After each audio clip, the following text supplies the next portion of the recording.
Alamin ang iba't ibang programa at serbisyong handog ng Ministry of Social Services and Development o MSSD sa mga mamamayan ng Bangsamoro Autonomous Region in Muslim Mindanao sa programang Bangsamoro Muna, MSSD at your service.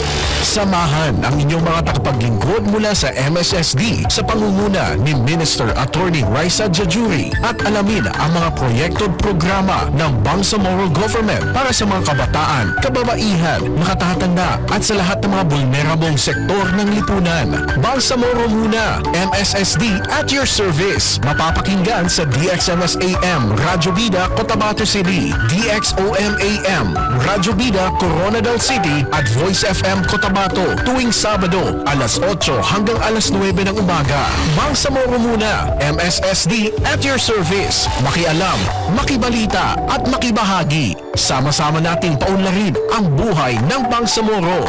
Bangsamoro Muna, MSSD at your service. Good morning, good morning, good morning, good morning, good morning, good morning. Magandang Sabado ng umaga po sa ating lahat, Kabangsamoro. Ngayon po ay July 25, 2026 at welcome sa inyong paboritong programang Bangsamoro Muna, MSSD at your service. Mapiampita sa kanulangan sa mga pakatanong ng mga pagalitan sa Maguindanao. Assalamualaikum. Maraming salamat po sa mga nakikinig. Ako po si Jeff Mendez, Kabangsamoro at your service. Assalamualaikum. Isa na namang napapanahong diskusyon ng ating pag-uusapan ngayong umaga tungkol sa napakahalagang serbisyong panglipunan hatid ng MSSD sa inyo. Magandang umaga, ito si MJ Alferez at your service. Batiin natin yung mga listeners natin and viewers natin. Shout out sa inyong lahat na nakikinig at nanonood na ngayon. Ay, ang dami agad Ang bilis, parang maraming fans yung ating guest ngayon. Ang dami-dami na kagad nanonood.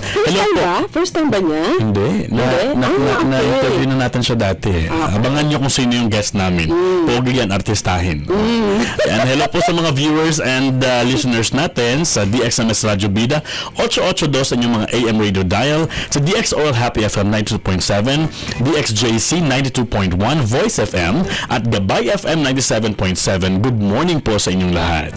At syempre, shout out din sa lahat ng nanonood sa Ministry of Social Services and Development ng Facebook page natin. At ang mga Facebook pages din ng ating mga provincial branches. And then, of course, ang ating matagal ng partner, ang Bangsamoro Multimedia Network at Bangsamoro Media Productions. Ayan. So, kahit saan kayo pupunta, saan kayong platform na nanonood at nakikinig, ay nandyan din po kami. Wala kayong kawala. At syempre, pinalawak pa ng MSSD ang kanyang reach, no? Para talagang lahat kayo ay makarinig ng mga bagong impormasyon. Nandyan tayo sa iMinds Philippines, Radio Pilipinas, Jolo, Marawi, Tawi-Tawi, Zamboanga at Davao. At syempre, ang ating PTV sa Zamboanga, Sibugay, Cotabato, Tawi-Tawi, Pagadian at Zamboanga City. Yung mga nagdi-dream ng sana all, yan na po. Halos all na po yan. Halos all na po talaga. Mapiyak at Peter Cano sa mga friends natin ng mga Maranao na nakikinig at nanonood. And paano pa ba? Buenos dias sa mga Chabacano. Ayan. Ano ba pag-uusapan natin ngayon, MJ? But before that, hindi kompleto ang ating Sabado kung walang mananalo. Kaya umantabay sa mga diskusyon natin ngayon dahil mamaya magbibigay tayo ng papremyo sa ating mga tama yung mga sagot. Nauna ng mga sagot. Hindi po kayo sasagot ng 9:01 AM ha. So dapat within po sa 8 to 9 natin na timeline. Ayan. So mamaya ipa-flash natin ang mga mechanics kung paano manalo kasi marami pa rin talagang sumasali ng mga staff ng MSSD. Bawal po. Ibigay po natin sa iba. At dapat yung mga sasagot ay may share badge. Ibig sabihin na kapag share po kayo ng episode na ito doon po sa mga profile ninyo, sa wall po ninyo at sa mga groups kung saan kayo na belong. So dapat nakashare po kayo para po may share badge kayo at manalo kayo ng 300 peso worth of GCash. At siyempre tama, dapat at mabilis dapat ang pagsagot. No problem kahit sa text man kayo o sa comment section man kayo sumagot dyan dahil tinitingnan po namin yung timestamp kung anong oras po dumating yung inyong mensahe. Oo. At syempre, bukas ng ating hotline number para sa mga katanungan, komento, suggestions, mag-text po sa 0962-230-9967. Ayan, naka-flash na po sa screen ninyo, 0962-230-9967. Diyan po kayo mag-text. Huwag po kayong mag-call dyan. Wala pong sasagot sa inyo niyan. Text lang po ha, para sa mga questions, suggestions, o meron po kayong mga reklamo na gusto nyo pong bigyan ng tugon, dyan po kayo mag-text o magsumbong. Yan. At syempre, pwede rin mag-chat sa ating official MSSD Facebook page. At parati pong bukas ang ating mga channel sa inyong mga komento at mga rekomendasyon. At syempre, naging posible ang Bangsamoro Muna MSSD at your service dahil sa pamumuno ng ating butihing minister, Attorney Raisa H. Jury, na miyembro rin ng ating Bangsamoro Parliament. Correct. Yun. So, moving on, ano ba ang pag-uusapan natin ngayon? Oo. Ang ating pag-uusapan ay kasama or bahagi pa rin sa ating ipinagdiriwang katatapos lang na National Disability Rights Week 2026. Itong buong week na to ay pinag-usapan natin ang lahat ng karapatan at kagalingan ng ating mga kababayang persons with disabilities. Kaya naman, ngayong umaga, specific nating pag-uusapan ang isa sa mga importanteng struktura ng MSSD, ang Center for Persons with Disabilities. Yun. Ang Center for Persons, ang ating topic ay Center for Persons with Disabilities, serbisyo, pagsasanay at mas malawak na oportunidad para sa mga bangsamorong persons with disabilities. Kung tatanong po kayo, saan po ba yung Center for Persons with Disability? Sino po ba yung pinuno dyan? At paano po ba kami makapag-apply kung mag-a-apply po ba para makapasok dyan sa center na yan? Sasagutin po ang lahat ng mga tanong na yan ng ating pong bisita ngayong umagang ito, si Sir Brian Abdullah. Siya po yung head ng Center for the Persons with Disability dito po sa Bangsamoro Autonomous Region in Muslim Mindanao. Good morning po sa inyo, Sir Brian, and welcome sa Bangsamoro Muna MSSD at your service. Yes po, Sir Jeff and Ma'am Jebs, no, assalamualaikum, magandang umaga po sa ating lahat mga kabangsamoro, especially po doon sa ating mga tagapakinig out there, no, nasa radyo man po yan, Facebook Live or any platform po na napapanood tayo. Magandang umaga po sa ating lahat. Yun. Kung simulan natin agad. Ang unang Wala na tanong, patumpik-tumpik. ang unang tanong, Sir Brian, ano itong Center for Persons with Disabilities? Ano ang koneksyon ni MSSD dito? At ano ang pangunahing layunin nito? Okay, sige po, Ma'am Jeff, maraming salamat po sa tanong. But before that, no, thank you so much for this opportunity dahil medyo matagal-tagal na po yung ating last na guesting po, no. So it is a great opportunity po para maibahagi namin kung kamusta na po yung programa ng Center for Persons with Disabilities. So with that, balikan po natin ng kaunti, no, kung paano po nabuo ang center na ito. So as stated po doon sa Republic Act 1179 no ng 1954, it was stated there na created Rehabilitation and Vocational Board, no, institutionalized Rehabilitation and Vocational Service for Persons with Disabilities. Kaya po nabuo ang center na ito way back 1982. So doon po nagsimula ang history ng center po na ito at sa layunin po ng batas na 1179. Mas nauna po kasi itong RA 1179 sa Magna Carta po ng ating PWD na RA 7277 na nailabas noong 1992. So itong center po natin ito ay napaloob na po, no, sa pamamahala ng Ministry of Social Services and Development simula noong January 2024. So tayo na po ang nagpatakbo nito mula sa Department of Social Welfare and Development Region 12. So ang ating center po ay, ang description po nito ay Social and Vocational Rehabilitation Training Facility para po sa ating mga persons with disability. So social po, ibig sabihin, no, tinutulungan po natin yung ating mga persons with disability na makabalik sa kanilang functionality dahil nga po, no, nakaka-experience po yan sila ng mga iba't ibang uri ng diskriminasyon, bullying sa kanilang community. So with our program, no, babawiin po natin yung kanilang pananaw na kaya po nila yung mga bagay-bagay, meron pong opportunity para sa kanila through the help of our center. And vocational naman po, no, dahil we provide or we train them to acquire practical occupational skills kung saan po pwede nilang pagkakitaan yung kanilang kaalaman at sila po ay maging economic independent at maaari pong tumulong sa kanilang pamilya. Yun po. Saan po ba na matatagpuan yung Center for the Persons with Disability, sir? So itong ating center po ay situated sa San Isidro Avenue, Rosary Heights 10, Cotabato City. Kung familiar po tayo before sa Casablanca, sa kanto, na ngayon po ay Petron Gasoline Station na po. Pababa po doon, meron pong nakalagay na Bangsamoro Center. Yun po yung ating Center for Persons with Disabilities.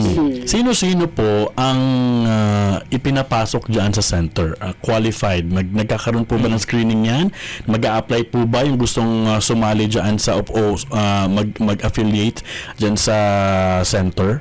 Yes po, itong ating center ay open po ito sa lahat ng persons with disability na qualified for training, no? Meron po tayong qualifications na sinasabi, no? For our social rehabilitation course, nag-iedad po ng 7 to 40 years old. 40? Yes po. And sa ating vocational course naman po ay 18 to 40 years old. But then, if meron pong mag-e-enroll, no, na 41 years old above, ay case-to-case basis po yan, no? Meron po tayong assessment, screening na gagawin to ensure na kaya niya pong mag-undergo ng training, no, na safety at hindi po siya at risk during the training po natin. Payment, bayad. May bayad po ba yan? Libre po ba yan? May counterpart po ba ang pumapasok dyan? Before that, Sir Jeff, dagdag ko lang po yung requirements, ha. Doon po sa ating mga gustong mag-training, kailangan po natin ng medical certificate indicating the type of disability, yung photocopy po ng kanilang birth certificate and certificate of residency and isang picture po para sa kanyang profiling. So, yung next question mo, Sir Jeff, ay libre ba? kung may bayad. May bayad or may counterparting ba na nangyayari? So, yung training po natin ay libre, no? Kami pa po yung nagbibigay ng training allowance sa kanila. Very good. Sa kanilang base po sa attendance na papasukan nila sa isang buwan. Like for example po, no, sa isang buwan pumasok po sila ng 22 days, no? So ibibigay po ng MSSD yun sa amount na 250 pesos po per day. No, para saan po ba yung 250 pesos? Ito po ay para sa kanilang transportasyon, sa pagkain during nagte-training at mga other basic na training materials na kinakailangan po nila. So, 250 pesos yes po, per day. So, ibig sabihin kung 20 days lang, 20 days, good for 20 days lang Yes na po. ibibigay sa kanila. But it's a good thing, Jeff. Kasi, diba, meron ka ng pamasahe. Magandang ano yun? Oo. Pagkain. Oo. Tapos mga Snacks, materials. Oo. So, natututo ka, may libre ka pang pamasahe, may pagkain pa, nakakatulong para freely mas matuto pa sila. Ano No? po yung mga kurso na nandyan? Ano po yung ino-offer ninyo? At ano yung, gaano katagal? Meron bang days lang? Meron bang months lang? Meron bang isang buong taon? 2 taon? So yung training span po natin, nakadepende po yan sa kurso. No, magsimula po muna tayo sa mga training courses na meron tayo sa center. For the social rehabilitation course natin, we have the functional literacy. No, ito po ay kurso or training course particular para po sa ating mga client na persons with disability na deaf po, no. So tinuturuan po natin sila ng sign language dito, no, kasi isa po sa mga barrier ng ating mga persons with disability with hearing disability ay yung communication. So sign language is really important po para sa kanila. So dinisenyo po ito ng 6 level, no, na program dahil nga po kasabay pa po, no, ng mga essential academic knowledge na meron din po silang mga subject katulad po sa ating formal school na mga English, Math, Filipino, tinatranslate lang po yung pagtuturo through sign language. But with our initiative, no, na yung ating active partnership with the MBHTE, yung ating ALS, no, sila po ay nare-refer din doon. So right after that functional literacy, pwede po silang mag-proceed sa junior or senior high school dahil meron din po silang learner reference number. And isa din po na pasok sa ating social rehabilitation course ay yung tinatawag po nating social preparatory skills course. Yung mga client po natin dito ay yung mga nafo-fall po under non-apparent disability, yung may mga psychosocial, intellectual, or learning disability po. No, tinuturuan po natin sila ng mga independent life skill, no, yung personality development to prepare them, no. Ito po yung goal ng social prep, is to prepare them before placing sa formal school setting po natin. So yung socially adjusted na po sila before pupunta sa school. So yung mga parents po, no, yun po talaga yung kanilang one of their goal para sa kanilang mga anak, na hindi po mahirapang mag-adjust kung sakaling pupunta na po sila sa school. So usually dito na part ng social rehab course ay mga bata? Yes po, ito po sila yung 7 to 40 years old natin. But mostly nasa 7 to 15 ang karamihan sa ating mga client dito. So proceed po tayo doon sa pangalawang mga courses mga training courses naman po under vocational skills training po natin. So meron po tayong apat, no, massage therapy course para po sa mga blind natin, no, person with visual disability. Tinuturuan po natin sila ng mga iba't ibang massage technique, no, and kung tayo po ay familiar sa City Mall, na sa Alnor po, no, and may mga ibang massage clinic po, mga graduates po natin yan sila, no. Sila po, galing po yan sila, I think most of them, no, 3/4 siguro ng kanilang workforce ay galing po sa center. So sila na yung preferred nung may-ari ng massage center, and kapag ka na-train na. And the owner mismo po, Sir Jeff, ay ating graduates. Yung ating dominator po. Nakatry ka ba dyan sa loob ng City Mall? May mga blind dyan, may mga persons with visually impairment na ang gagaling mag-massage. Dyan ako parati Kasi may training talagang tama yung strokes. Kaya sabi ni Sir Brian, may baka 3/4 of the workforce ay graduate ng CPWD. Ayan. Yes po. So, meron pa ba? proceed po tayo doon sa pangalawang course po natin, na basic computer operation. Ito naman po doon, tinuturuan natin sila ng mga computer skills, no, yung mga navigating the operating system, yung mga software applications po natin, and yung mga online platform po, kung paano po gagamitin. At the end, no, pwede po silang magpatayo ng kanilang sariling printing shop, no, mga photocopier, mga simple editing, ay kayang-kaya po nila yan. So yan po yung under sa basic computer operation. Our next training course po ay, sa ngayong training year po, ay bread and pastry production po yung ating pinalarga na training course, dahil last year cookery. But during our enrollment, no, most of our trainees na-express po nila na gusto nilang subukan ng bread and pastry. So yung ating manpower development officer, no, equipped naman po, no, meron din po siyang trained din po siya nung ating TESD, meron siyang NC2, no, competent rin naman siya to train this course. Ay nag-shift po kami dito from cookery. So ngayon nagbi-bake po sila, no, ng mga bread and pastry natin, and ikadalawang buwan na po nila ngayong July sa pagsasanay. Yung bagong graduate doon sa KCC ba yun, Sir Brian? Yung bagong graduate, ano yun?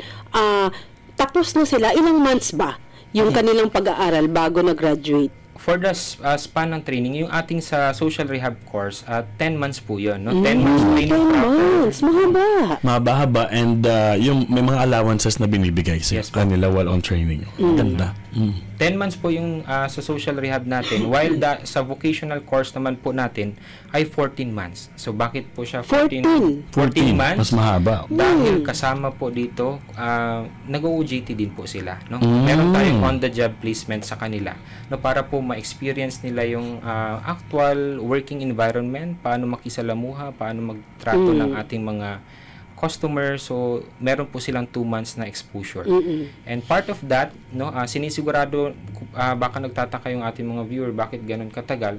Sinisigurado po kasi natin yung mastery, no? Yung continuity ng learning, kasi mahirap naman po na, no, tinuro natin ngayon, and then without proper supervision ay mawawala at hindi rin po nila ito mapapractice. Yun actually itatanong ko, bakit sobrang haba?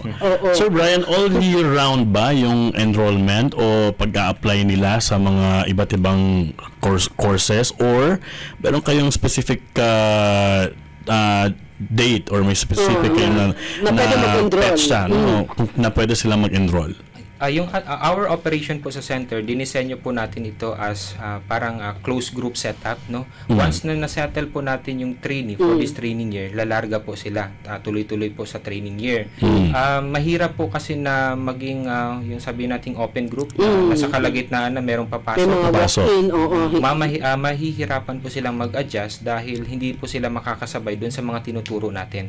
So, ibig sabihin by batch sila. Pag lumarga na itong batch, yung mag-a-apply, maghihintay for Yes the po, next for batch. the next, Schedule sila. Para talaga siyang eskwelahan na for Oo. this year, Ito tapos na yung ito na enrollment. yung enrollees. Oo. Ito na sila. Oo. Oo. But for our waitlisted po, like for example, no, na under sa vocational course, if meron naman pong available slot dun sa ating TESD, no, or yung ating TESDA, ay nire-refer po natin sila while waiting sa ating slot po. So sa mga parents, no, sa mga guardians na meron po kayong mga persons with disability, i-enroll nyo na.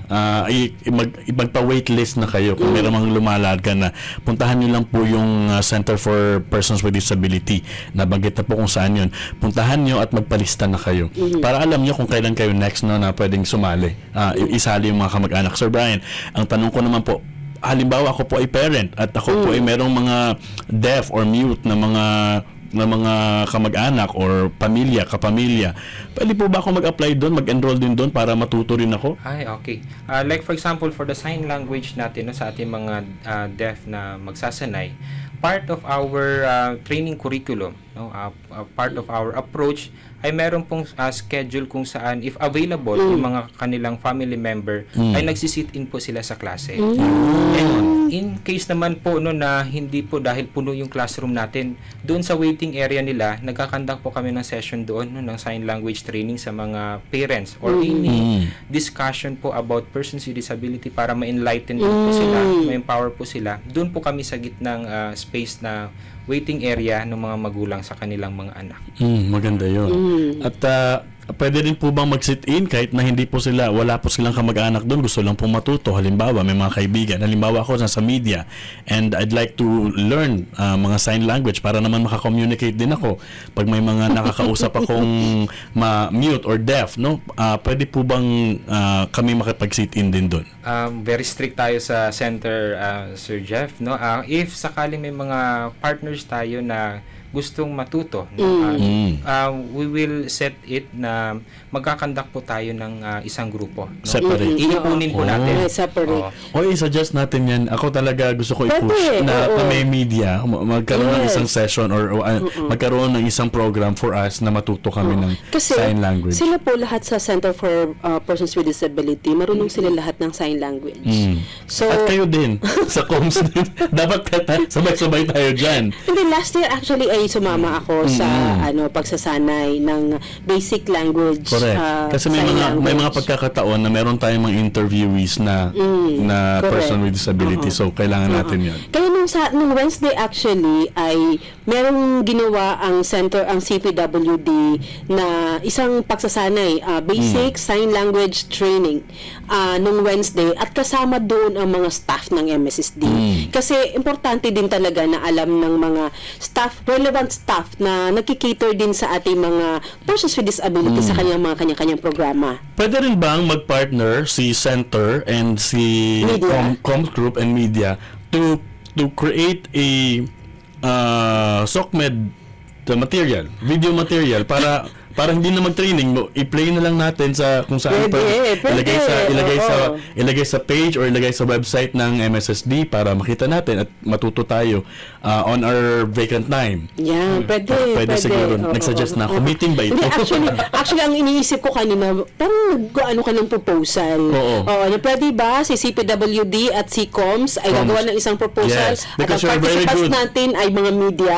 Ganyan. Pero kasi si Comms MSSD is very good in in producing videos, and with your help also you can also provide yung mga material na yan na available kung sa social media, available sa YouTube, available sa kung anong mga channel, accessible siya kahit kanino para kahit sino gusto matuto ay Yeah. mabigyan din ng Ilagay natin sa pagkakataon. pipeline yan. Oo. Okay. Singit ko lang, Sir Jeff, no? ways forward po natin yan, no? Actually, napag-usapan po namin yan ng PDD, no? Ni Chief PJ, na baka possible nagagawa po tayo ng application kung saan lahat po ng mga important sign language ay andoon, no? Kasi Yes. ang reality rin po naman minsan nakapag-training po tayo, no, ng basic Filipino sign language, pero hindi naman po natin na a-apply sa araw-araw, ay darating po na makakalimutan natin. So while we have this application, in the case na meron po tayong ma-encounter na through sign language, ay pwede po nating hugutin at hanapin doon yung mga terminology na gusto nating gamitin. Yung basic lang, alam mo ba yung A? Oo. Ako, memorize ko lahat yung mga ano. Wow. Kasi nung elementary ako, dyan lang yung Center for PWD eh. Dyan sa harapan lang ng pilot school. Sa may katabi nung barbecue stand. So kapag uwian ko, pumupunta ako doon. Na nag-aaral ako nung sign language, so I know good, basic. very Pero good. nakalimutan ko na, like sinabi ni sir, nakakalimutan mo kasi kapag hindi mo naman ginagamit. Pero ako kasi, pati yung pagbasa ng yung mail, marunong din ako nung dati. Very good. Kasi nagkaroon ako ng mga friends na PWD na deaf and mute, kaya natutunan ko din yun. So hopefully lahat tayo kasi dapat kailangan matuto natin kasi parang ilagay natin siya sa basic life skill natin. Marunong tayong mag-sign language kahit ng mga basic lang. Ayun. Okay. Sa pagbabalik natin, MJ, ay pag-usapan natin kung ano mga activities naman na nila sa Center for PWD in line with the National Disability Rights Week, anong mga ginawa nila activities. Pero bago yan, punta muna tayo dito sa tanong ng ating mga Bangsamoro, Ito po yung tanong ng Bangsamoro, pakinggan po natin at sasagutin po ni Sir Brian. Tanong ng Bangsamoro. Paano po nasasabi ng MSSD na hindi po napag-iwanan ang mga person with disability pagdating sa teknolohiya at digital literacy? Tanong ng Bangsamoro. Yun. Sige Parang po. mahirap yung tanong. Yes po. Paano daw tayo paano ba po ninyo, how do you make sure na hindi na pag-iiwanan yung mga PWDs dito po sa ating digital age or modern technological age? Yes, magandang question po yun, no?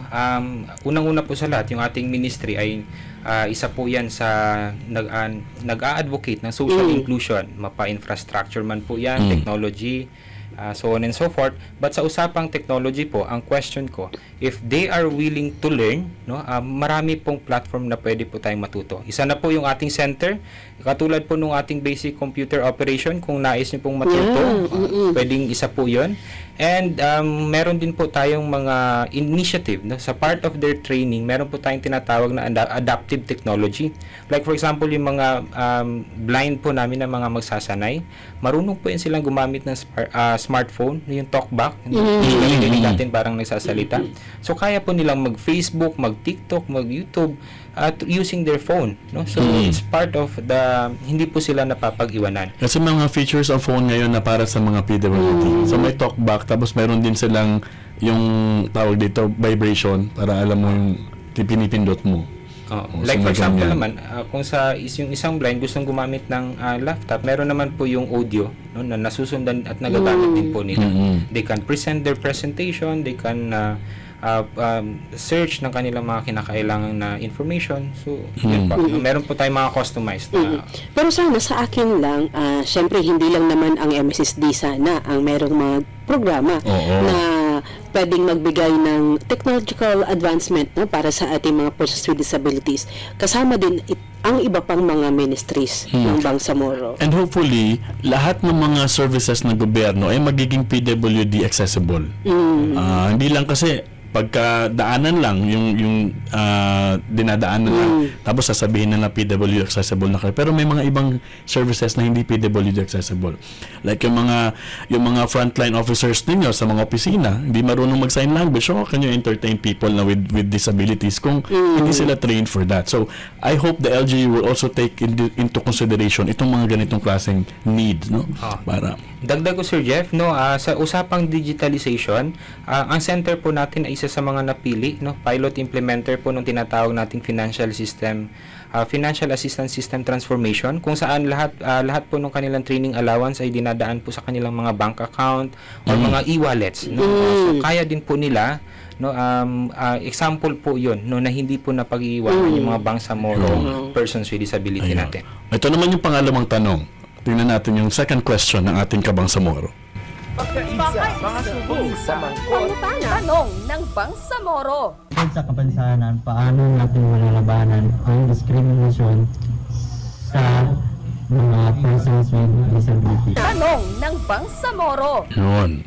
Parang pang question ng parang pang Miss Universe yung mga question. Parang pang quiz. Paano natin Malalabanan yung discrimination. discrimination. How do we stop discrimination or fight discrimination for against PWD? So, unang-una po sa lahat, protektado po tayo ng ating batas, ng ating Magna Carta, the 7277 and our 9445, no, na nakasaad po doon.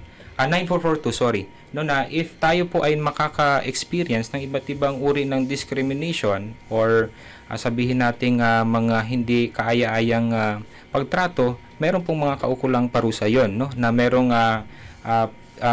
penalties na 6 na buwan to 2 years na pagkakakulong kung mapapatunayan. But then it is also responsibility ng ating government agencies, no, na i-advocate, ipalaganap yung Correct. mga rights and privileges ng ating mga persons with disability para po malesen. Kung hindi man natin kayang mawala, ay malesen po yung kanilang mga na-experience na mga discrimination. Kasi ang pansin ko lang, kung sa batas naman talaga, Sir Brian and MJ, no, mukhang ang dami na nating batas to protect the PWDs. Ang challenge lang talaga ay yung execution, yung pagpapatupad ng mga naturang batas. For example, nabanggit lang last ng ating guest na meron pa lang around 1% of a percent dapat na employed ang isang company na merong 100 employees. Meron pala dapat silang slot for PWD.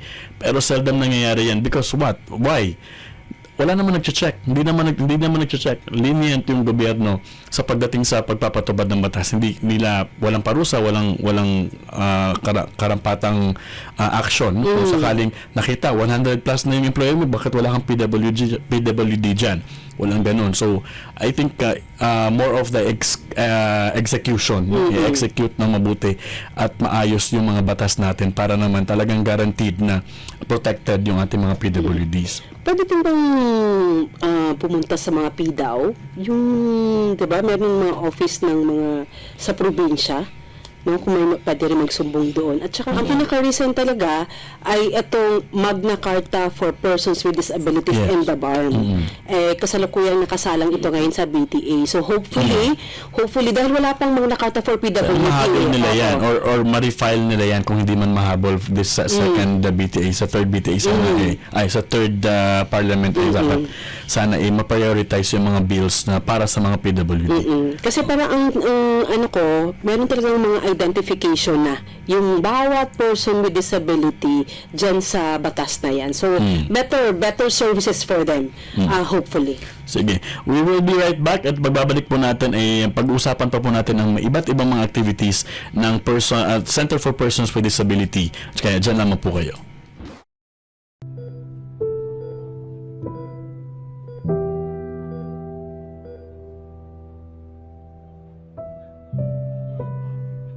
Magandang hapon po. Magkano ang bill ni Delia Malay? Ma'am, wait lang ma'am ha, i-check ko lang po. Yung total bill po ni patient is nasa around 48,211 po. Yung naman, ang laki-laki naman. Saan kami maghanap ng ganyan na halaga? Sa oras ng emergency, hindi ka nag-iisa. Mayroong B-Cares na makatutulong sa mga gastusin sa gamot, laboratorio at ospital. MSSD BARM at your service. At nagbabalik po ang programang Bangsamoro muna, MSSD at your service. Kasama niyo pa rin po ako, Jeff Mendez. At MJ Alvarez. At bago nating dakuan yung ating guest MJ, ay mag-update muna tayo. MSSD Updates.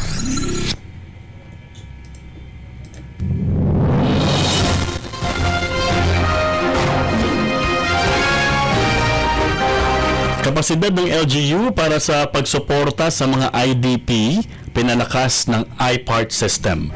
May ulat para sa atin si Hasmin Ayob. Hasmin, go ahead. MSSD updates. MSSD on the go. Assalamualaikum warahmatullahi wabarakatuh. Upang mapalakas ang kahandaan ng mga lokal na pamahalaan sa pagtugon sa mga internally displaced persons, pinangunahan ng MSSD Maguindanao del Norte Operating Office ang Municipal Level Coordination and iPart Orientation for Local Government Units na ginanap dito sa Mall of Alnor dito sa Cotabato City ngayong July 16, 2026. Dinaluhan ang aktibidad ng mga kinatawang pamahalaang panlalawigan ng Maguindanao del Norte at 6 na lokal na pamahalaan, kabilang ang Barira, Buldon, Matanog, Parang, Sultan Mastura at Sultan Kudarat. Tinalakay sa programa ang mandato ng MSSD sa disaster response, ang Bangsamoro Autonomy Act No. 62 o The Rights of IDPs of the Bangsamoro Autonomous Region Act of 2024 at ang Internally Displaced Persons Profiling and Response Tracking o iPart System, isang digital platform para sa profiling, monitoring at data management ng mga IDPs upang mapabuti ang pagpaplano at paghahatid ng serbisyo. Ito ay upang matrack natin ng maayos yung mga responses at saka yung number o bilang ng mga IDPs natin sa tuwing merong mga sakuna. Bilang paghahanda sa implementasyon ng sistema, isinagawa ang Readiness Assessment Tool at isang open forum upang masukat ang kahandaan ng mga LGU at matugunan ang kanilang mga katanungan at rekomendasyon. Ang pakinabang po ng iPart system sa mga LGU is una-una, mas mabilis yung pagtukoy or yung pag-identify doon sa mga IDP ng isang affected na area. Sa pamamagitan ng mas matibay na koordinasyon at paggamit ng iPart system, layunin ng MSSD na higit pang mapabuti ang pagtugon sa pangangailangan ng mga internally displaced persons sa Bangsamoro. At yan ang aking update mula dito sa Cotabato City. Ako po si Hasmin Ayob para sa MSSD.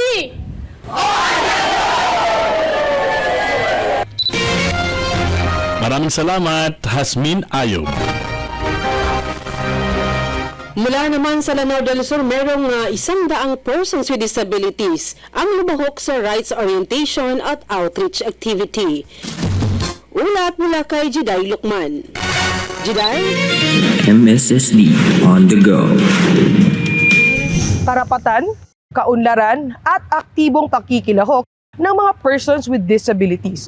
Ito ang mga tinalakay sa isinagawang orientation at outreach activity ng MSSD sa bayan ng Butig, Lanao del Sur nitong July 21, 2026. Bilang bahagi ng paggunita sa ika-48 National Disability Rights Week, umabot sa 100 persons with disabilities mula sa iba't ibang bayan ng probinsya ang nakinabang sa magkakatuwang na serbisyo ng MSSD at iba pang ahensya.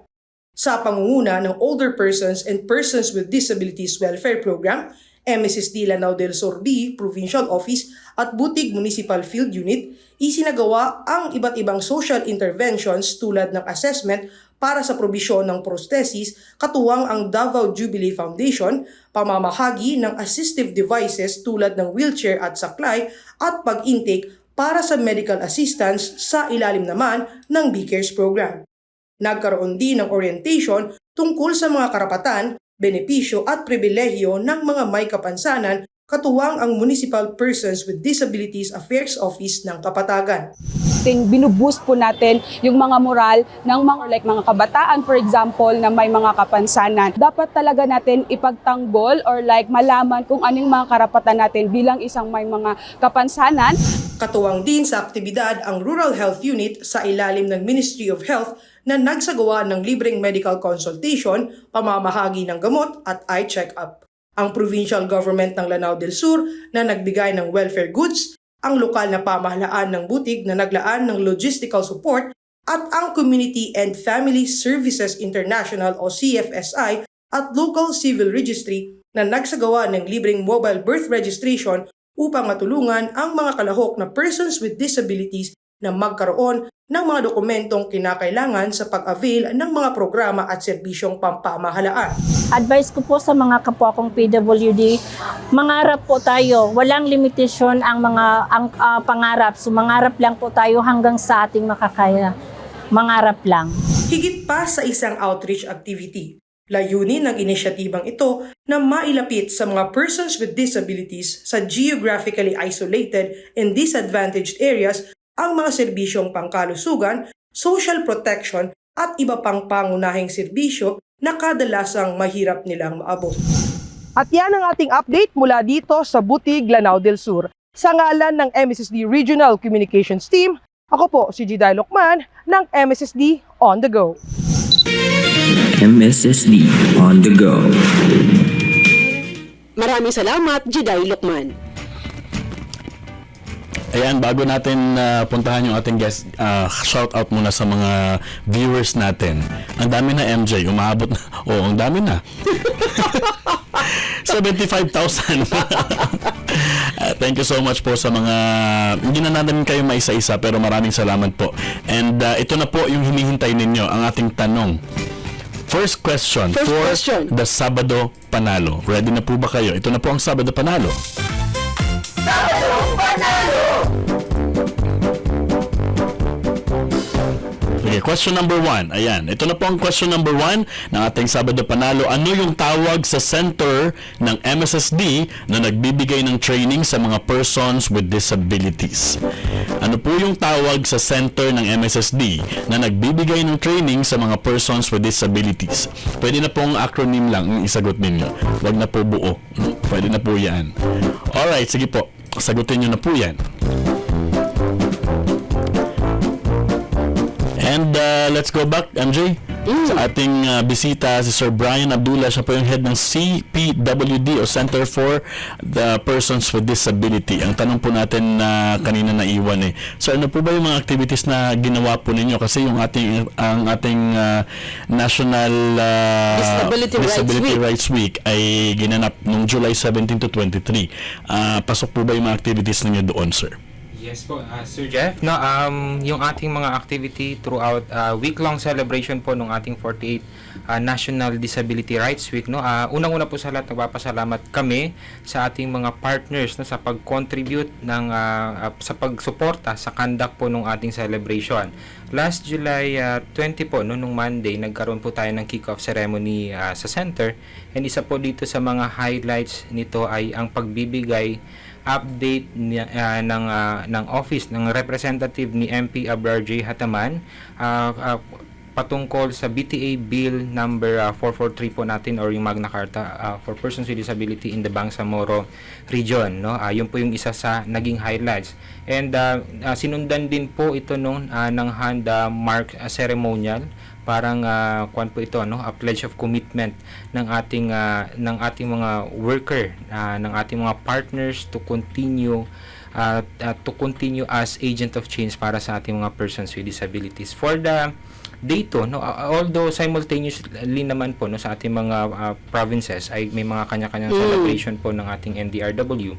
Sa regional office po, no, meron din po sa second day is meron po tayong ginawang child protection policy sa ating para sa ating mga magsasanay sa tulong po ng Cotabato City Police Office. And nagkaroon din po tayo ng medical mission sa pangunguna po, no, ng ating City Health Office, the Project Tabang, and the Ministry of Health, of course. And for the day 3, yung ating last Wednesday ay nag-conduct po tayo ng basic Filipino Sign Language training, and may counting part po ito ng disability sensitivity training para po sa ating mga BARM MOAs, no, ministries, agencies, and offices po natin, particularly yung pong kanilang mga front desk officer, para po ma-equip natin sila ng mga skills and knowledge in case na maka-accommodate po sila ng mga persons with disability na kliyente. So annual po natin itong ginagawa every year during the NDRW. Nagkakaroon po tayo ng ganitong training.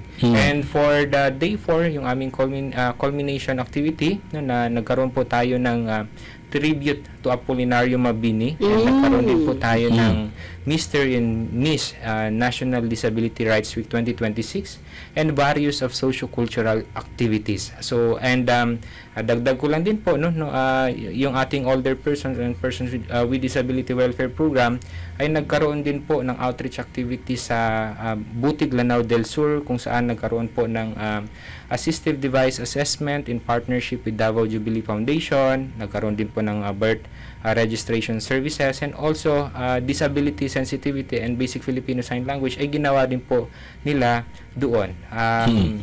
And meron din po mga distribution na ginanap po doon sa ating Butig, Lanao del Sur. So Brian, sa CPWD, yung operation po ninyo, may mga partners po ba kayong agencies and mga NGOs po ba yan? Para po naman yung continuation and sustainability ng mga programs po natin. Yes, magandang tanong yan, Sir Jeff. Actually, nung January 2024, ang partner ng ating center ay 7 lamang. But this time, nasa 19 na po tayo. Very good. And we are very happy. Napaka-generous nitong ating mga partner on contributing sa ating operation, sa pag-empower ng ating mga kliyente. Itong ating mga partners, meron pong sector for health, education, sa placement para sa OJT, and also sa security. Like for example, sa ating OJT, andyan po ang Mangoryo, yung ating Kitox, mga private business establishment. We have also yung ating mga malls, na yung City Mall and yung ating Alnor, kung saan nagde-deploy po tayo ng ating mga massage completers. And andyan din po yung UNICEF, yung ating PDEA BARM, PNP para sa security. And we have also yung ating LGU, yung LGU po natin Cotabato City sa PIDAW, yung Harmony Learning Center, kung saan tinutulungan din po tayo for the OJT ng ating mga kliyente. So yan po, hoping na mas madagdagan pa po ito para mas mabilis po yung referral pathway natin sa ating mga kliyente, inshallah. Sir Boy, noong July 13 nagbukas ang bagong training year ninyo, right? Yes po. Oo. So, ilan po yung bagong mga trainees natin ngayon? Currently, we have 104. Sa 104 po natin na yon, 58 ay ang mga bago po natin mga magsasanay, and the rest ay yung mga nag-continue po ng kanilang pagsasanay sa ating center. And sa 104 po na yon ay 77 po doon ay from Cotabato City, and 27 naman po ay dito po sa mga adjacent municipalities po natin. Mahirap din kasi kahit yun, medyo mahaba pa yung lalakbayin natin kasi nga nag-iisa pa lang ang Center for PWD natin dito sa Cotabato City. So hopefully kapag ma-okay na yung Magna Carta for persons with disability, baka madadagdagan yung mga struktura na para sa kanila. Merong sinasabi doon sa graduation, Sir Brian, merong post-grants? Ano to? Anong ibig sabihin nito? Ito yung ating post-course grants ay binibigay po natin ito or parang pabaon po ng ating ministry sa ating mga completers para po hindi sila mahirapan sa transition. Like for example, ang isang completers natin gustong magtayo ng kanyang business na meron po siyang magagamit. And doon naman sa isang bata na gusto pong mag-continue mag-aral, ay meron po siyang magagamit. And gusto ko lang din pong idagdag, based po sa record natin, since January 2024, nakapag-serve na po tayo ng 202 na mga persons with disability na nag-undergo ng training. Hindi pa kasama dito ang 104? Kasama po. Kasama na, okay. And out of that, 68 nung 202 po natin ay completers, already completed their training po, sa 68 po na yon, 15 po ay nakapag open employment, nahanapan na po ng trabaho. This yung recent po natin na completion ceremony, 23 po yun sa vocational course, and yung 9 po doon meron na pong trabaho dahil kung saan po sila nag-OJT ay tinanggap na rin po sila ng mga owner ng kanilang establishment. Yung iba naman po self-employment, pinili po nilang magtayo ng maliit na negosyo, tindahan, karinderya, maliit na printing shop. Ayun po yung ginawa nila. And the rest naman po, the 22 ay nagpatuloy po sa kanilang pag-aaral sa school placement po natin, which is very big help po yung post-course grants natin para hindi po sila mahirapan sa transition from a trainee sa paghahanap po ng trabaho or sa placement po natin. Napakaganda. Share mo naman, Sir Brian, kung ano yung mga kwento ng mga completers na mga success stories ng mga nakapagtapos sa Center for PWD. Ang makakwento ko, Sir Jeff, yung very na-touch po kaming lahat ng mga worker ng center no, na dati, nung hindi pa po siya, hindi naman exaggerated na pagkwento, but it's the reality kasi talagang nakita po namin na dati po, no, ang kanyang routine, pag merong bisita sa bahay, yung kanyang family member ay itatago po siya sa kwarto. So yun na po, nakasanayan niya na pag may dumating na bisita, pupunta ako sa kwarto. While ngayon, anong disability niya, sir? Ito po ay isang blind. So pupunta na yun siya sa kwarto. Ngayon po na nakapagtapos na po siya po ay nagtatrabaho sa City Mall, no, siya po ay meron ng income, no, minsan nga sabi niya minimum daw 600 pesos per day. So mas mataas kaysa sa regular na employee. 411. Abot na po siya no, sa kanyang mga magulang and sa kanyang mga kapatid. Nakakatulong po siya sa kanilang bahay. So yung the story po no, na from that situation na tinatago po siya no, sa kanilang bahay ay from nakakatulong na no, become a participative member na po ng ating society. Pero part of our services na ginawa po doon ay kasama po si family sa pag-rehabilitation kasi nga para mas maintindihan. Kailangan po natin i-increase yung acceptance doon sa disability ng ating kliyente. Kasi kung hindi po yun magagawa within the family, no, hindi po magiging successful yung or wala pong continuity yung interventions na binibigay po natin. So ina-educate din natin yung mga pamilya para ma-learn nila yung acceptance na kasi yung acceptance magagaling dapat mismo sa pamilya. Kasi dapat sila doon sila una makakaramdam ng suporta, ng pagmamahal at pag-aasikaso at pag-unawa. Dapat doon na una sa pamilya. So yun ang pinakamaganda. Dagdag ko lang din, Sir Jeff, na nasa center natin meron tayong tinatawag na multidisciplinary team. So ito po yung composed of different profession na nakatutok sa ating mga kliyente. Meron tayong social worker, meron tayong psychometrician or psychologist, no? We have our medical practitioner, nurse. We have also our teachers. So yan po lahat ang umaalalay sa ating mga kliyente throughout the training span. So with that, yung mga courses na na-mention ko, may mga in-between po tayo ng mga interventions na binibigay dyan. We have group work activity, individual counseling, so on and so forth. Further, masagot po yung training needs nila at ma-rehabilitate po na. Yan, kasama po doon sa counseling, pati yung members ng family ng estudyante. Ito mga kurso na binanggit mo, Sir Brian, lahat ito ay ginagawa dyan sa center. Yes po. And then pagka puno na, nag-recommend sila doon sa mga ALS o yun, para tanggapin o TESDA para tanggapin yung mga estudyante. Maganda yun kasi para continuous pa din yung learning. No? Ayan, Sir Brian, final message niyo po sa ating mga listeners and viewers this morning. So yun po, no, kung may mga nanonood po dyan na person with disability, kung gusto nyo pong mag-undergo ng training, no, although nakapagsimula na po tayong nagsimula na po yung ating training year, pwede pa rin po kayong bumisita sa center at para po maipaliwanag namin sa inyo ng maayos yung flow. And kung talagang gusto, no, ay pwede po sa sunod nating training year, inshallah, tayo po mag-undergo ng training.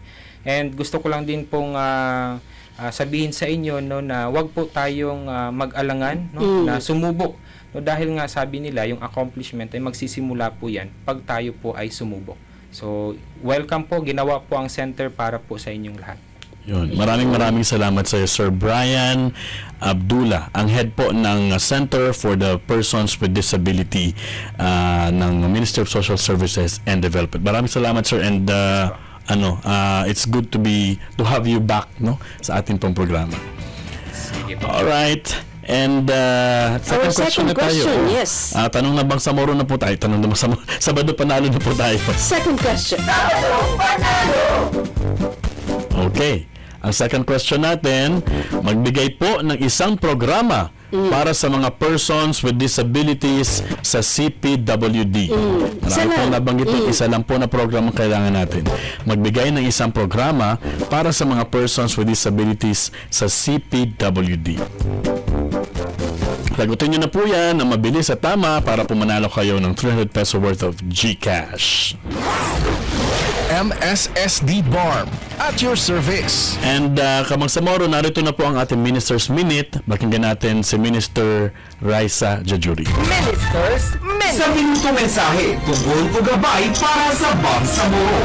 Minister's Minute. For the 2027 budget po ng MSSD, almost 90% po ng ating pinopropose ay mapupunta po sa operations. So, nangunguna po sa ating paglalaanan ng pondo, ang disaster resiliency and humanitarian action as well as crisis intervention. Ang pumapangalawa po ay ang social integration and inclusion. Dito po nakasama yung ilang pang mga vulnerable sectors. And ang pumapangatlo po ay poverty reduction and human capital development. At pang-apat po ay sa children, kasama po ang child protection and early childhood care and development sa ating mga daycare centers during the formative years po ng mga kabataan. Kasama po sa ating prioridad ang gender equality and women empowerment para po sa active participation nila at sa kanilang empowerment at maging bahagi ng ating pagpapatakbo ng ating lipunan. Minister's Minute. Alright. Ayan, yun. Ang message ni Minister ay tungkol sa budget ng MSSD for the fiscal year 2027. Ayan. Maraming salamat, Kabangsamoro, sa inyong pagsubaybay sa isang oras natin na napakahalagang paglilinaw at Ang dami nating bagong take impormasyon. out. Yes, marami tayong nalaman, naintindihan at natuto tayo sa kahalagahan ng ating Center for Persons with Disability. At sana sa susunod na mga araw, susunod na mga taon, mas marami pang mga kababayan nating may mga disabilities na sumubok. Sa sinabi nga ni Sir Brian, sumubok tayo para malaman natin na may mahalaga palang maidulot ang lahat ng mga ito. Ngayon, mag-chat po sa aming FB Messenger kung may mga paglilinaw pa kayong gusto, o di kaya sa ating hotline number 0962-230-9967. Muli, ito po si MJ Alfres. Maraming salamat sa inyong pagsubaybay. Mabuhay ka, Bangsamoro. Sa ngalan po ng bunghanan ng Information and Communications Division ng MSSD, kay John Unson of the JFU Productions, Carl Daniel, ang IT specialist natin, at ating pong technician on board this morning, si Jeff Lungakit. Ako po si Jeff Mendez. Maraming salamat. Tandaan po natin, basta't serbisyo, una ka, Bangsamoro. See you next week dito lamang po sa ating programang Bangsamoro Muna, MSSD at your service. Napakinggan ang programang Bangsamoro Muna, MSSD at your service. Hanggang sa susunod na Sabado, alas 8 hanggang alas 9 ng umaga, dito lamang sa palatuntunang Bangsamoro Muna, MSSD at your service.